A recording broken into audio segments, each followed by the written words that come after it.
Welcome to the Whiskey Vault. I'm Rex. I'm Daniel. He's a thing, and I'm a most other thing, and this is a whiskey thing. This is a gift from the unknown bastard. Oh. Because there's no name on the bottle. Okay, yeah.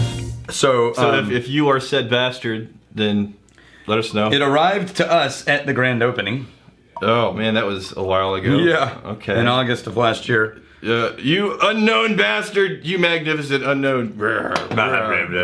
Okay, so this is Okay. Benchmark 8. Now, it's got an interesting history, but it's essentially an entry-level bourbon. Okay. Right? It's relatively a budget bourbon. It's coming from Buffalo Trace. Yes. In the nose, immediately, it's a lot like that J.R. Ewing we had yesterday, Yeah. where it's just, that's a bourbon. Now, the budget bourbons, have you ever had a budget bourbon that wasn't basically flirting with classic bourbon notes? I don't think I've ever had an outlier collection of flavors. Like a truly remarkable one. Well, I mean, it doesn't even have to be like high proof or whatever, but just weird, exotic, different flavors. If it's budget and it's bourbon, it's going to be the classic. There's a really narrow bandwidth that's going to live somewhere inside of it. Some variation of the honey and the apple and the brown sugar and the yolk and the cherry.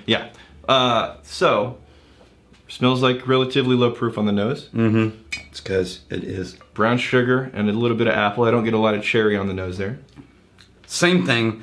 That slightly watery, slightly flat bourbon flavor. Only this one is a little bit more wood notes than the last one. It's not bad. Yeah. I like it. It's fine.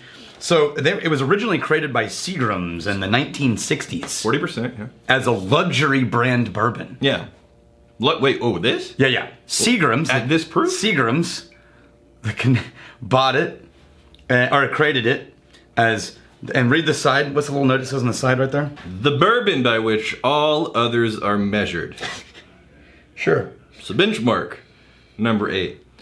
So basically the measuring is, it's better than benchmark. Well, so here's the thing. When it was owned by Seagram's, it was produced at Four Roses Distillery. Okay. So they were using Four Roses for the product. Sure. And then it got bought by Sazerac. Right. They added the name McAfee.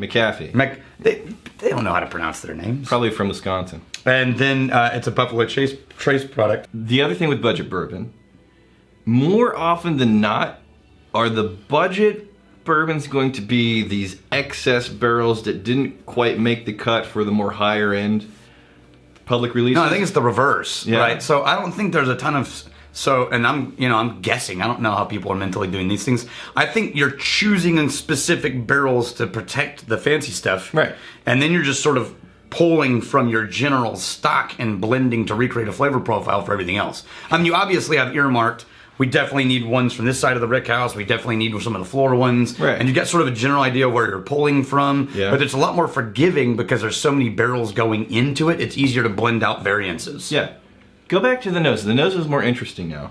It is after the first sip. I agree. It becomes more saturated, and I start to find a little bit of cherry and molasses. Yeah, it's not bad. It's just a not bad bourbon. Yeah, let's move on. There's another interesting one here I want to try. While you get that...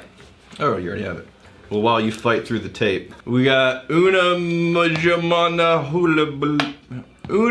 Manuja. The Scotch, by law, single malt, for example, have to be aged in used casks. No. Or can it be aged in new charred oak like bourbon? Yes. I was thinking Deanston Virgin Oak, but it seems like that is only finished in new casks.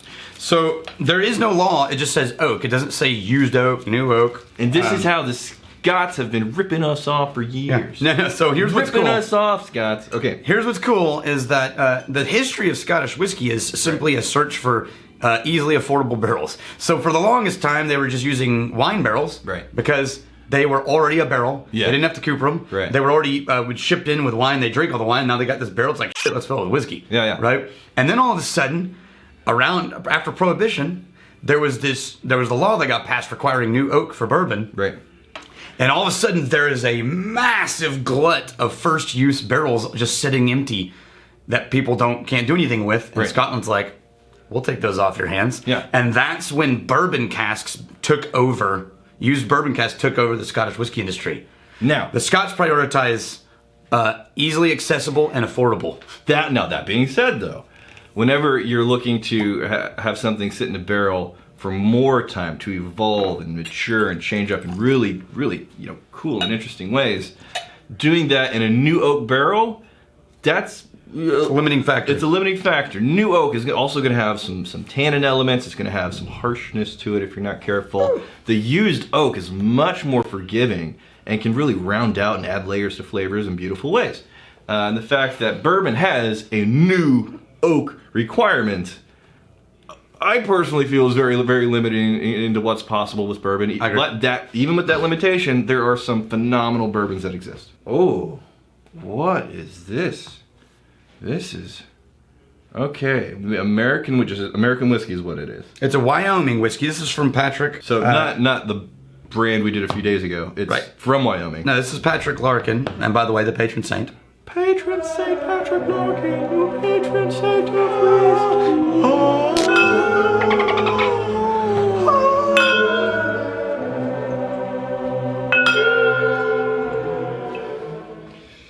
Getting dizzy. All right. Doing the drinking and the spinning. Whoa. So it's gonna be. So this is a little outside of Casper, Wyoming, in Mills, Wyoming. This is a little distillery. Yeah. And they created a whole bunch of new makes, clear spirits, stuff like that. Yeah. But one of the very first things they did when they started was fill some barrels that they were going to turn into aged products. Okay. And this is one of the very first things. It's actually not that young. Well, this is batch 1, bottle 795. All right. And they're putting it out at 40. Now, it does have that sort of shiny note, that shiny green note. But as I live with it, it's turning into vanilla candy.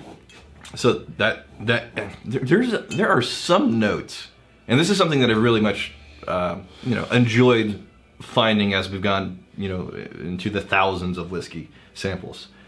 There are some notes that you really only get in craft. Yeah, and I can't figure. And some of those notes are phenomenal.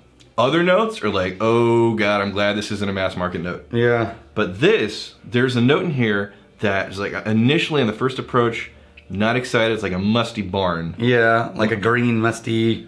Yeah, and fresh cut grass. But you're right. The more you live with it, it starts to get a little bit more sweet, a little bit more caramel in there. Vanilla'd.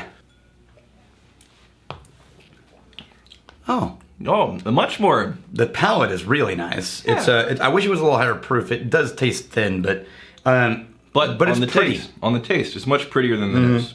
Now they're calling this an American whiskey because they are mixing a bourbon and a wheat whiskey together. Vanilla on the finish. Yeah, on the pure finish vanilla shows up in spades. But not vanilla like fake sugar sweetening vanilla. Right. Like the natural vanillins of wood. And it takes a while to get there. I think this is Chad Pollock who made this. Is I think a blend of wheat whiskey and bourbon, if I'm getting it correct. That's why they're calling it an American whiskey. Now, after you did a good job on the palate. After you acclimate to the mustiness, now the palate, it's caramel. I could see how you working in that distillery would get blind to the green note pretty quickly and only get all the nuances, because I'm already getting blind to it right now. Yeah. With like a 3 minutes in the glass, and I'm starting to smell this kind of like fresh, nice. Yeah. I'm starting to get some brown sugar, but it's mostly this really rich caramel vanilla, even at 40%. Yeah. The fact this is 40% and the richness still has flavor. The richness of the caramel and vanilla is at this level. You're right. I would like to see it at a higher proof. Yeah. But honestly, Daniel, are we ever going to have a 40% whiskey where we say, you know what? Perfect, nailed it. Right. Even if, I don't know, maybe. I've had some 40% whiskeys where it's like, oh my gosh, this is really, really, has some big flavors at this low proof, but even just maybe like a 43%. Yeah. And then what if it's 43? Maybe 46. I think the only way I could pull it off is if I didn't know what the proof was and no one told me and I just went on assuming it was good. I might be able to be faked by something. We could not look. We're not going to do that. No. Okay. From the Whiskey Tribe subreddit, 308 seconds in 308s in whiskey. I was recently at a bar and my wife ordered a Bloody Mary. The bartender happened to mention someone recently ordered one with Jack Daniels in it. I was wondering if any of you magnificent bastards have heard of this or tried it. So a Bourbon Mary instead of a Bloody Mary. This is the tomato juice thing. Or I don't know. Anybody? I don't know. If Bueller? in the comments, if you tried it, then I'd be willing to try it. Yeah. It does not sound good to me. Well, here's the problem is I don't like Bloody Marys, so I'm just assuming this is going to have to only work for people who like the tomato juice Bloody Marys. I hate Bloody Marys. But there's like a celery thing in there sometimes, and there's sometimes a whole garden in there. Yeah. All right, we've got one. Well, no, okay. That's it. We got. Here's fighting, stealing, and drinking. If you fight me, I fight for a friend. May you steal a lover's heart. And if you drink, may you drink with us. Hey, thanks for hanging out with us in the Whiskey Vault. Don't forget to throw in a like, hit that subscribe button on the bottom right, and drop a question or comment down below.